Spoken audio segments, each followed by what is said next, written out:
listening to the 14th source for all geeky and nerdy news and discussion, which means that you're listening to a podcast. For all intents and purposes. I'm Dee Bethel. And I'm Andrew Asplund. And we are your two overeducated, codependent nerd hosts, bringing you the things that we like to talk about, but filtered through inquisitive and critical lenses.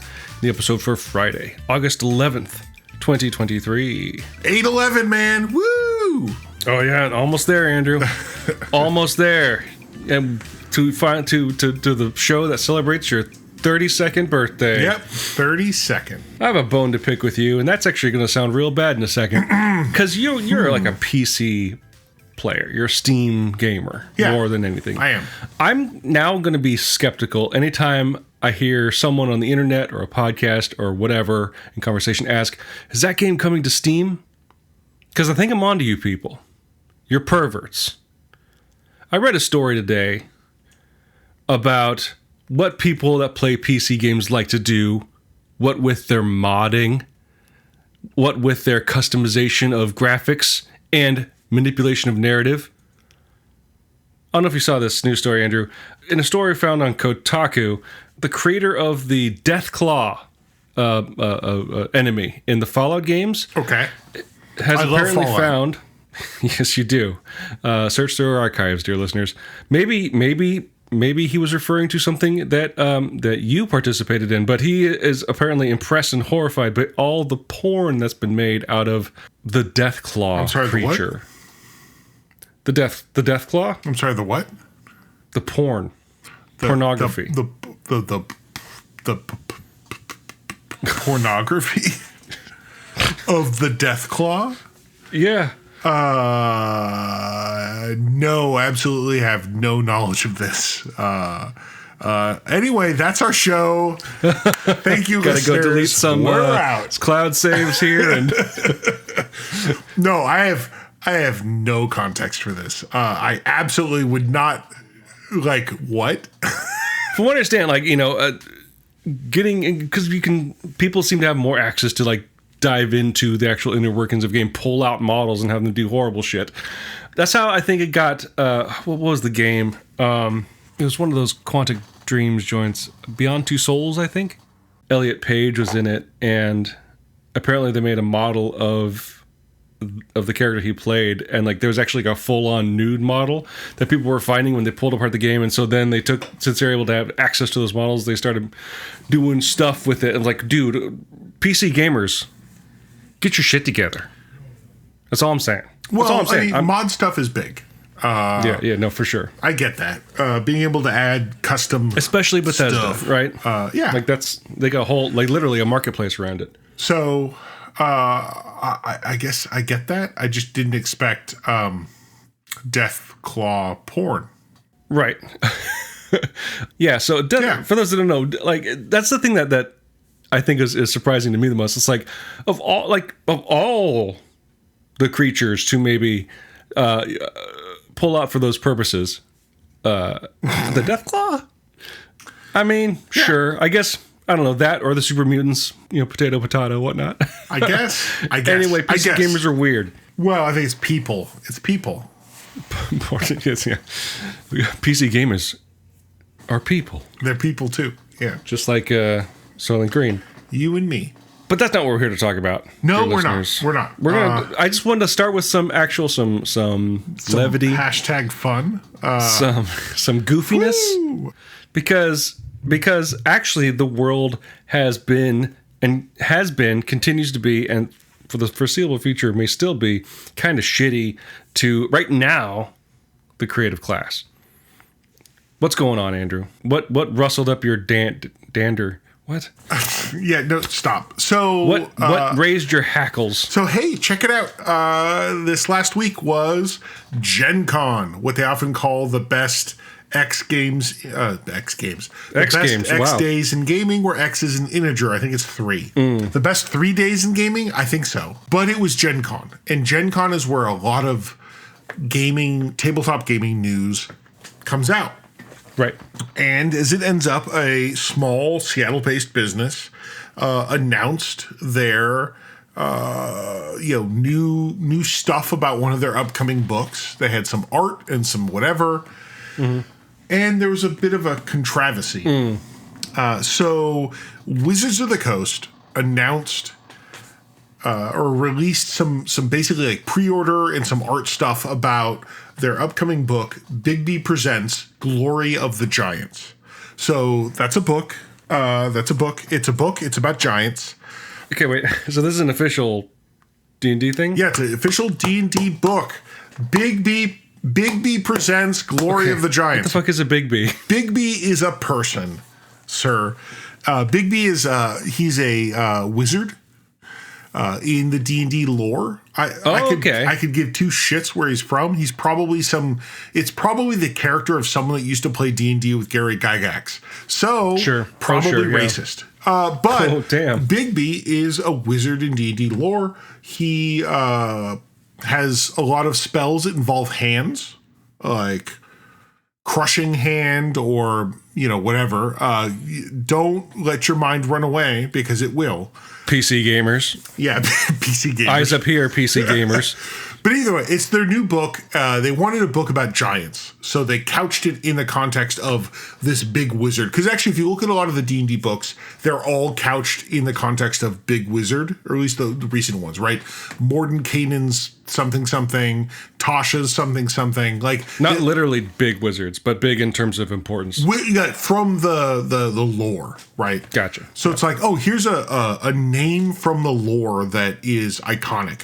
Let's put that at the front of, Mordenkainen presents new character options, or, Tasha presents more character options. Because that's, I think, actually, no, Mordenkainen presented monsters. Tasha was character options. They weren't called that, but like that was the idea. Like here's a book with these things that has a fun theme around this iconic D&D wizard. So here's a new one. Bigby presents Glory of the Giants. So it's a book about giants in D&D. It has monsters, it has character options, it has player stuff. Great. And they released some art. Cool. God, that was exciting. Some very exciting. Is that AI generated? Yes. So that's the question, right? They released some art where people looked at it and they're like, oh, that's cool. Does that looks like something that was done on Midjourney. Or at least it has like some of the feels that people like, they kind of like triggered on, wait, is that AI generated art? Right. And so here we have a small company in Seattle, a small tabletop gaming company. Yeah. $1 billion company that maybe just put AI generated art into their creative work. We're not talking about Disney, this isn't Secret Invasion. This is Wizards of the Coast. And everyone just started like on Reddit and stuff and all the, the social medias. They're like, wait, is this AI? Like, did they AI this? And what I love is that a lot of people are like, whoa, why do you think it's AI? Like, well, because those feet are fucked up and the hands are fucked up, and what is going on with those things, the chest adornments. And like, I imagine someone was like, how do you know it's AI? It could be a Rob Liefeld, But really, it was the idea that people, like, they saw the kind of signs, the signals that says this is AI art. Right. And they started digging. Right? They started kind of like, because actually it ends up, there were artist credits on these images that were suspect. And I believe they all came back to one artist. A person Ilya Shkipin. Shkipin, yeah. And a lot of people said, oh, that's a guy that actually says loves to do AI. Or not loves to do AI, but actually like it says will use AI in their art. So people are like, oh, that's a weird. And actually, there was I believe a tweet that he did where he said, yeah, actually, I do use AI. I did use AI on these. Here's the before and the after. Like, basically, I did the original, like, art, like an original sketch, and then I piped it through the AI factory to make it, pop or whatever. I don't know what he said. Right. So, yeah, that's what, that was kind of the big thing. Now, Wizards of the Coast has responded. They said, oh, shit, dog, we didn't know. We didn't know. Like, that's not acceptable to us, or at least it won't be in the future. Actually, I think they've already said that they're going to rework some stuff, which is weird since the book comes out in print 2 weeks from now, I think. Better to ask for forgiveness than permission. Right. So that was kind of the big thing. Now, there's a little bit more to it because I know there was also some art that was credited to Ilya Shkipin. That was credited to him where it was, people said, like, wait, that looks like concept art that somebody else did. And I know that one, an artist named April Prime. Oh. Sorry, I have to double check that. The Matrix died with her. Yeah, right. So yes, April Prime. She's an artist that did some concept art. She works with WotC on the reg. Mm-hmm. Did some concept art for this book, mostly doing big dinosaurs. And people said, like, well, here's a piece of art that looks like a dinosaur from your concept art. Now, like large dinosaurs or dinosaurs that are just big in the community? A giant dinosaur. Oh, okay. Right? Because it's the Book of Giants, right? Ah, yes. And the idea that, this art from the official, like, content looks like your dinosaur, but I'm going to say it, but made shitty with AI, right? Like, what if someone put this into an AI thing and said, make it look dumb? Right. And apparently she responded on Twitter, was like, what? Like, she was kind of surprised because she's not credited as an artist on that book other than a concept artist, not an interior artist. So it was kind of the idea that, like, I didn't do that.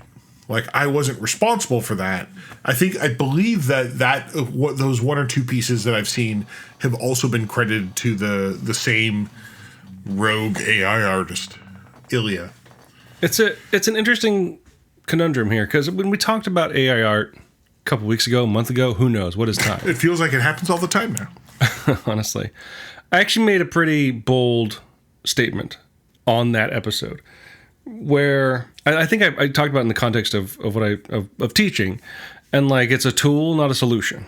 Using AI, everything from spell check to Midjourney, right? Right. If you use it intelligently, it can definitely be a tool that elevates your voice, your message, your art.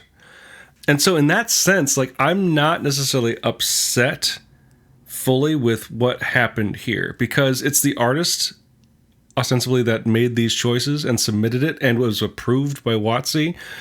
If you view it as a tool, there's nothing inherently, if used responsibly, if used ethically, there's nothing wrong with using an AI engine to help bolster your art. Right now, what comes into play is how it's used. Sourcing art that's gathered without consent, right? Right. Being used perhaps in place of actually standing artistic ability, right? But this here is an example of kind of what I was saying, where I said, but what about, imagine what could be done in the hands of artists. And this artist that was specifically pointed out seems to be doing some experimental stuff with AI-generated he's on board art. with you. Like, he's like, I think I should be able to use this to expand my art. The problem is this: it doesn't look good. Good. And right, and so I want to take umbrage with one thing that you said. How dare you insult the artistic integrity of one Robert Liefeld? He makes bad art with his own one hand, right? Or feet, we don't know. Right? Oh no, clearly not his feet, because he can't see them. Yeah, that's the more interesting thing to me. Less the fact that AI was used to quote unquote enhance this art, but that it went through at least two gates. One, the artist looked at it and went, yep, that looks great. And then this billion-dollar corporation was like, $1 billion company. This looks good enough to put in one of our books. It's like that's the shitty thing. Right, and that's, yes. And it makes me wonder, like, did they fire all their art editors? Or, like, who's guiding the artistic ship at WotC? Especially considering that this person does not work for WotC. They were contract. They're a contractor. And they've done a lot of art in the past for D&D and I think probably Magic, because I suspect they have the same pool. But it just surprises me because when I saw the story break on like Sunday or Saturday of Gen Con this week, I was like, oh, okay. And you look and I started looking at the art. I was like, at first you're like, oh, this is whatever. Then you look closely and you're like, that's actually like, it's not good. Like it has these weird, like, why would someone do that? Like, what's the choice here? And the kind of thing that like shocks me, because I remember years and years ago when I was in law school, my roommates at the time were both art people, and they talked about how at the time D&D had hired like an art director who's really like artist forward, like reached out, like asked people to talk about their art experience and try to get new people into the fold, if you will. So, like, to me, it was like, oh, at least if nothing else, Wizards of the Coast really cares about art. Right. And honestly, with Magic the Gathering, yes, because let's be honest, say what you will about the game, if nothing else, they give you spanking art on a card, right? And they've gone to lengths to, like, make showcases out of hiring artists to draw cards. Everyone from Gabe from Penny Arcade to like comic book people that I've heard of. And in fact, they even have their secret lair, which is where they do like small promo sets or groups of cards. Like they'll do like this artist's secret lair, and it's like, here's this person's art. So it's like, oh, you care about art, which is why it's so surprising to see like, oh, here's some giants, and it's like, wow, that's because again, it has the like, oh, okay, it looks okay until you look closely and you're like, what's going on with that? Like, what's going on with that? Yeah. And so it surprises me that I guess they have an art director who just looked at that and said like, yeah, that looks good. That meets the Wizards of the Coast standard of approval. Stamp it, print it. That's the thing. So to me, it's not so much a scandal as it's a shame, right? That it's how far the mighty have fallen in with regard to the basically making art here. And again, it's just as far as we know, just the case with this book. I guess we should also say yet again, we do know people who worked for WotC. We have not consulted with them or gotten anything, and I don't even think they're not even remotely involved with this. We don't have any extra information here than what we've seen online. Again, kind of like when we talked about the Secret Invasion intro. Sorry, just I had to take a breath there. And especially in the context of all the strikes and how much of that, how much AI is wrapped up in the terms being negotiated, quote unquote. There's no negotiation. That we're aware of. Yeah. It's not October yet, apparently. It's that I think the surprising thing is, unless you saw something, Marvel hasn't really come out and said anything about its use of AI in that intro. WotC doesn't seem to be making a big statement. You said like they've made some grumblings about changing some terms, but that could just be a Band-Aid until the hubbub died on Twitter. And I think that at least right now they've said, oh, we're gonna add some contract terms so that we won't let that happen again. Right. But I want to add though that other companies took a hard stance on this months ago. Smaller companies that like, for which it would have been harder to essentially pay people. I mean, again, the billion-dollar company that can afford to hire the best artists never bothered to say, but please don't use generative AI in your submissions. Whereas other smaller companies took that hard line. They said, no, actually, we are going to put this into our contracts. I know Paizo did it. I think Green Ronin Publishing did. Like, people said, like, actually, we think this is important. Because at least in tabletop role-playing games, art's important. So they said, like, we're going to take that stance. And the biggest player in the room, the Disney of tabletop games, said, actually, no, we're not going to take that stance until we get called out on it, is what it feels like. Speaking of which, let's talk about the big companies. It is interesting that it's just another statement, or another... not statement, but a flashpoint in the discussion of AI, like I talked about earlier. That's like it's a big part of why the writers are striking, why the actors are striking. Yes, which actually makes me think about another story that happened this week that I think is really interesting.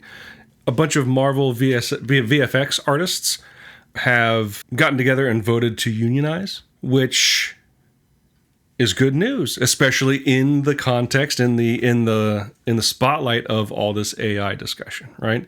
Right. What I also wonder, though, is if we took a closer look at, I mean, honestly, we don't need to take a closer look. We have evidence in front of us. They are a good example of using AI as a blanket term, basically, you know, not actual artificial intelligence, but sort of, you know, computer generated or assisted, you know, imagery. They probably use a lot of AI or AI adjacent tools to make these movies happen, right? Right. Like, I remember seeing, this is decades ago. Oh God, it's decades ago at this point. But the Lord of the Rings movies, they're talking about their battle tech, right? Not battle tech, but whoa, back into gaming, yes. Now they created an engine to create hordes of soldiers to go and fight each other and interact with each other believably and accurately, as accurate as it can be. And what is that but not AI? In a way, but it's a good example or illustration, pardon the pun, of what I'm talking about. Like, sort of these tools in the hands of artists, using it to actually enhance the art. It's an even better symbol right now. If those people who can, I would say, maybe intelligently, ethically use AI assisted software are actually unionizing and saying we are an important part of this industry and deserve to be recognized as well, right? Yeah. No, and while I always support, you know, organizations or communities that unionize, I feel this is actually a very important one, because we've already heard about in kind of the CGI space. I mean, what is it? We've talked to, I guess we didn't talk about the Flash movie, but how there's a lot of talk about how, like, some of the CGI was not so great. And it's like, well, gosh, this shit's expensive, you know, whatever, like, it takes work. I think we briefly talked about it in one of the episodes, that specific tweet that went around, yeah. But we've talked about generally just the fact that, yeah, there's a lot of CGI and stuff. And I do think that there's been, you know, I know when She-Hulk came out, there was a whole thing about, oh, the CGI is bad. So the idea that, like, well, this is an important part of the creative process. Hiring people that do the computer-generated imagery, the graphics. The fact that they're also treated like shit, like any artist, apparently. So, no, I'm glad to see that they are banding together, doing a union thing. I hope it works. Like, I hope that helps, although I have a lot of anxiety because I know a lot of art stuff historically gets outsourced. So, like, you unionized Disney artists. Well, guess what? The dudes in China or Korea or, like, whatever country it is, they're going to be doing the art now instead, you know? Yeah, that was the thing that kind of worried me the most, is that, from what I understand, I was actually rechecking the article that I read about the unionization effort, is that most VFX are outsourced, right? And one of the benefits of having post-credit sequences, or I guess mid-credit sequences and post-credit sequences, is you get to sit through the credits that are 15 minutes long. Right. Most of that is taken up by the 20, 25, 30 VFX studios that they outsource to. Different studios, right? The idea that you're watching your favorite movie, and it's like, oh, here's, you know, sprinkle graphics, and here's Big Kahuna graphics, and here's whatever, like, just company after company, and you're like, wow, holy shit. There's a lot, like, there's a huge number of VFX people that worked on this. And so, yeah, it's interesting that, yeah, it looks like it's the people that are unionizing are just the VFX workers that are employed by Marvel. So they're in-house. Which is why there's only 50 or whatever. Yeah. So who knows how much of an impact that will have. Again, especially right now in the entertainment industry, unionization is only good, but we're going to need something. Well, I don't know. Maybe it could change things within Marvel / Disney, but with how the not the riots, the strikes are going right now, I'm kind of worried about the actual ability for this union to be created at this point, right? Recognized, I should say, by Marvel. Because it is wild, right? Like, we have two of the biggest creative unions on strike out there every day, have been for a while. Mm-hmm. And it doesn't feel like there's a direction. No. It doesn't feel like there's forward motion. And it sucks to think that we know why. And not to just keep treading over stuff we've talked about in previous episodes, but that October date was not me being facetious. Like that's what I think is the Warner Discovery guy said. Maybe it was the Disney guy. He said these writers' leases and bank accounts will dry up by October, and then they'll be more malleable. It's like, Jesus Christ. Right. And so I'm a little worried how tenuous this effort to unionize is in the industry as it exists right now. It seems scary. The one thing it really made me think about was, and I apologize for bringing up kind of like a bad thing, but during the previous writer's strike, Joss Whedon and his fam put together Dr. Horrible's sing-along blog. And the whole point was that wasn't a union regulated activity because it wasn't with the whatever APCPPA, whatever like the big production companies. I wonder at what point do we see like maybe some of these groups some of these creatives getting together and creating content that isn't regulated by the contract because it's not with the APPCPPA. And maybe do we get to the point where collectively we say, okay, you guys suck ass. Let's let SAG-AFTRA and the WGA negotiate with people that aren't you. I realize I'm just hoping that like I want to believe in the whole, free market bullshit, which I don't believe in, but I want to believe like, like if these guys are so bad, I don't want to see another, Disney thing or whatever thing. I want to see these creatives do their creative thing somewhere else. If it gets to a breaking point and they both just won't back down, because it's all rooted in the contracts, right? And wanting to renegotiate the contracts that these different entities have with each other. Right. What could stop a Warner Brothers from saying, okay, we're just not going to use SAG anymore? Right? I mean, isn't Discovery filming Game of Thrones Matt Smith in England, right? Because that's not a SAG or WGA regulated show because it's in England, right? So they have their own union, which isn't striking right now. The thing that makes me sort of push against your idea, and I love the idea of like, well, these people that are striking should just start making their own stuff. The problem is that they're all out on the streets right now striking. Right. Right? They don't have a lot of downtime, it seems. But also, like, and what would be the distribution? What would be the... Right.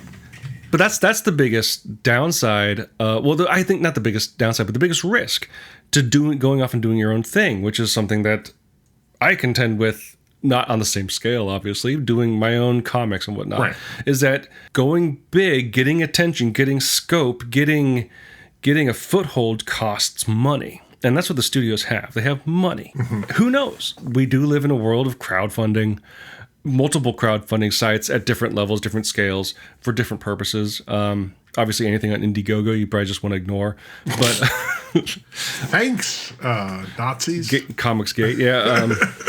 But there was that video game one that I think Double Fine was. Fig? Is that still around? Whereas like that was a crowdfunding site, but also like there were tiers where you could become basically ultra mega tiers where like you're not just donating $25 to get a digital copy of the game. This is like the investor tier. And sure, on Kickstarter you can say this is the investor tier, donate $500, but no, like this is you get points in the back end kind of stuff. There was an interesting angle on crowdfunding, especially for products that require a lot of money to happen. Even the smallest video games require a lot of money. Kickstarter, I think, right now works best for tabletop games. Right now, comics is doing really well. Video games, I guess, are still doing fine, but a lot of video games that get funded through Kickstarter still need to get basically use their Kickstarter success as a receipt to get more money from investors, saying, look, I think there's opportunity for exactly what you said.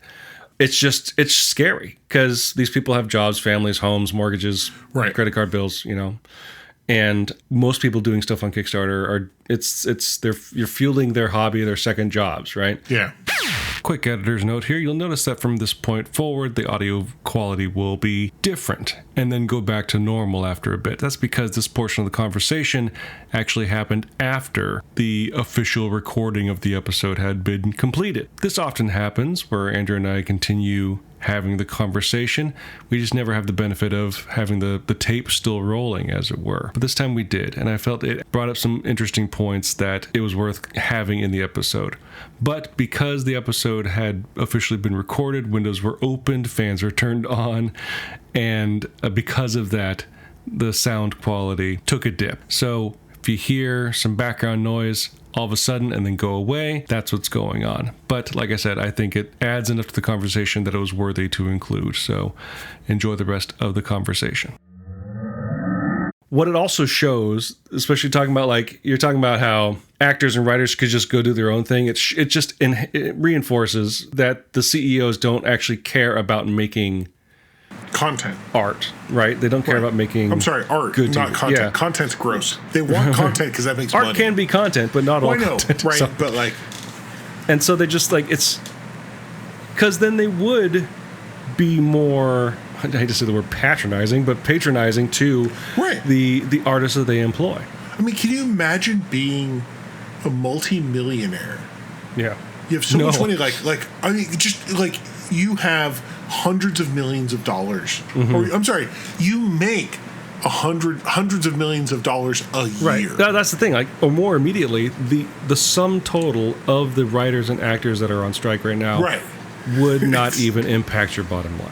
Right. Like as a person making income, it'll push that into gear and we'll actually get even better stuff than what we were getting before. Honestly, there's going to be some growing pains, but yeah, I mean, we'll see. And it's funny because as you were talking, I was thinking of like, well, aren't there people that could fund these things? Absolutely. And my brain went to the weird space of like, oh, there's like Penny Arcade because they do create stuff. Yeah. They do, yeah. And honestly, I know Jerry Holkins is a grump enough that he actually would probably be the kind of guy that's like, you know what, fuck it, I'm doing this. But also, they're kind of, the two of them are kind of wankers in their own way. But also, like, but it's a big investment, right? Like, for them to say, like, we're going to create a show, or anyone, right? Like, any basically rich person that says, I'm going to create a thing.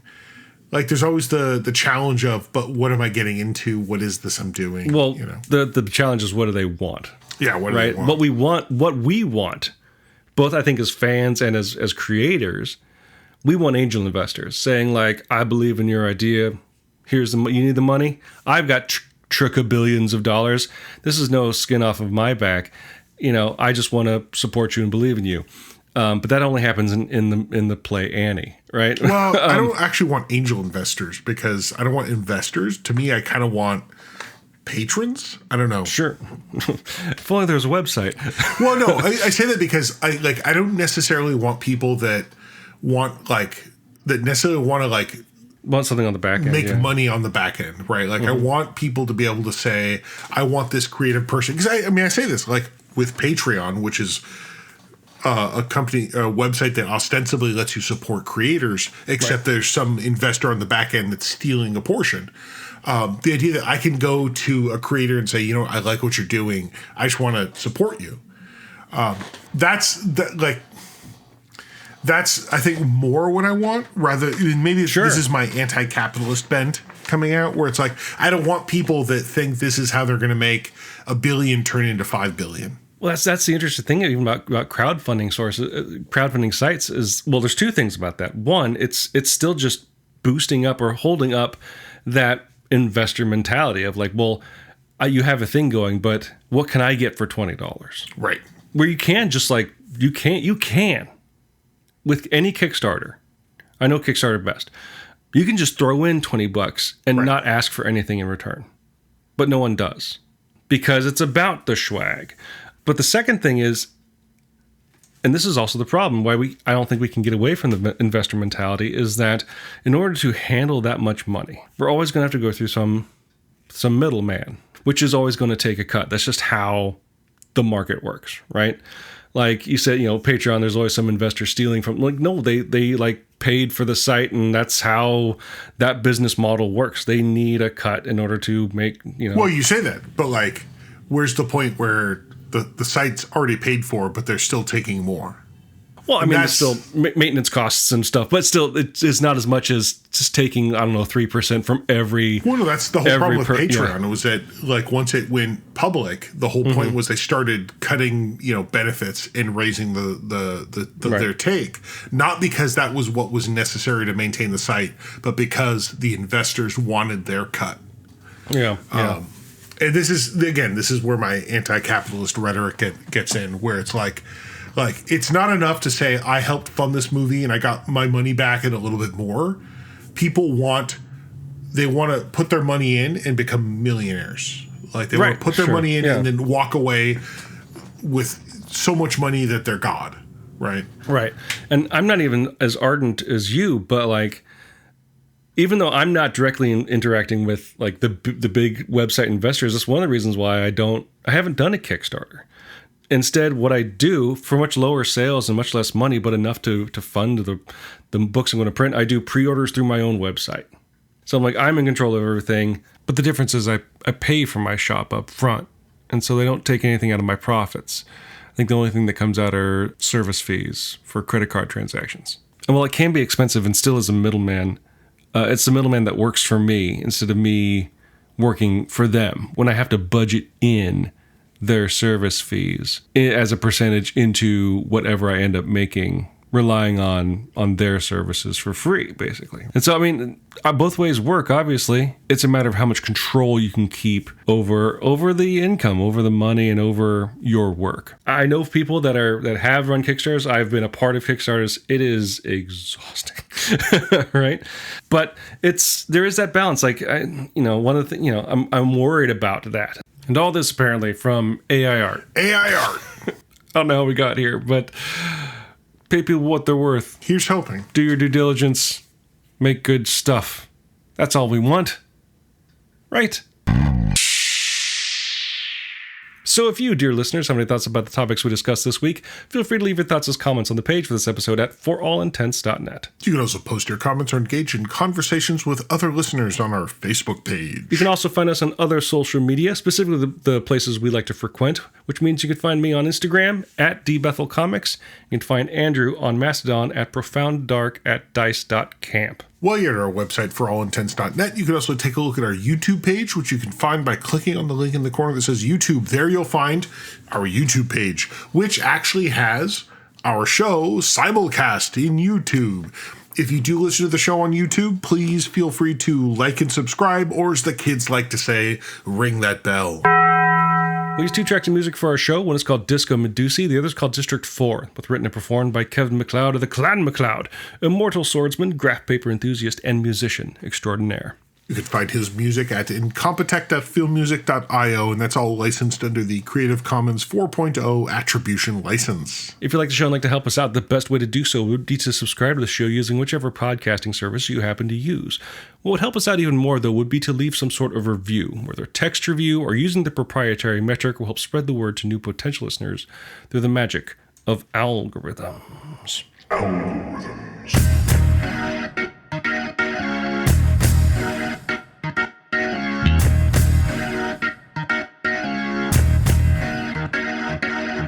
So it's a big week. It's It's the end of Star Trek Strange New Worlds Season 2. Oh, that's true. That's true. We, probably talk about soon. Probably next week. Spoiler. I'm a little scared for Season 3. Hopefully they get one. I'm sure they will. Seems to be doing well. They already were. Oh, thank God. Apparently, who knows? They might not even air on Paramount Plus, though. Who knows, though? Because... Wasn't there something not Paragon... Prodigy? Prodigy. No, that's a good point. Just a side fact that they took Star Trek Prodigy off of Paramount Plus, and they had all the vibes of like we're disappearing the show, but then StarTrek.com this week aired a 4-minute clip from the season 2 premiere. Okay, and it's kind of like, oh, okay, guys, and where do I watch it? I was going to ask, did they put any branding or watermarks on there saying where it's going to be? No. All they said was like, oh, you can watch Star Trek Prodigy Season 1 by buying it from fucking, on Blu-ray. Right. Or I think actually they also said you could buy it digitally now. Sure, okay. So it's like, oh, you can watch the show by buying it in home video.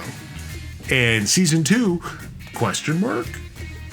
Which is so weird. Like, you're teasing, move. And actually, like they clearly did a big reveal with this 4-minute video. It's like they want people to be excited. I'm like, yeah, I'm on board. Right. But where? Right. How is this marketing? So I don't know. Again, it's weird because who owns Star Trek? Oh, CBS. Who owns CBS? Oh, Paramount. Oh, gosh, if only Paramount had a place to air their show. Yeah. Where could they do that? Yeah, where could they do that? Yeah. Yeah. It's bizarre. But I'm not a multi-million-dollar CEO, so clearly I don't understand. And if you were, I'd suggest you give to some Kickstarters. Right, I start, supporting some artists. Actually, with that in mind, I do want to shout out a friend of the show, our on-the-ground Marvel correspondent, Kyrun Silva, is running a Kickstarter right now for Volume 4 of his hit independent superhero series, Saw the Lightning Wielder. Check it out. There's a tier where you can get the first 3 issues, of all of which had been actually printed by Antarctic Press in their anthology youth-oriented book, Exciting Comics. That's the first arc. Issue 4 kicks off the first issue of the second arc. More superheroics that's super fun. Well, also a nice insight into the manga community. Kyrun's a good dude, friend of the show, doing great work with Saw. Please check it out. Just go to sawcomic.com, and it sounds like I'm saying Saw, S-A-W, but it's actually spelled X-O-B comic.com. So check that, xobcomic.com. That's sawcomic.com. Do check out the Kickstarter for Kyrun's cool ass book. Yes, absolutely. So until you directly support your favorite artist, dear listeners, and you should. I'm Dee Bethel. And I'm Andrew Asplund. And for all intents and purposes, that was a podcast.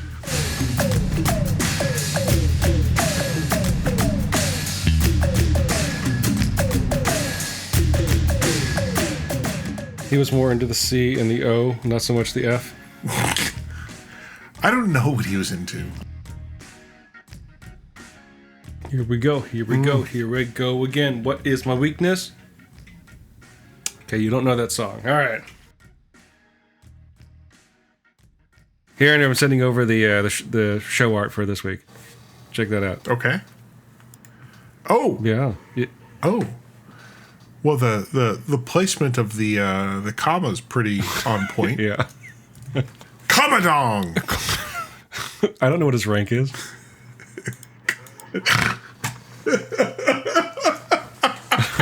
He's the Commadong of the Fallout Navy.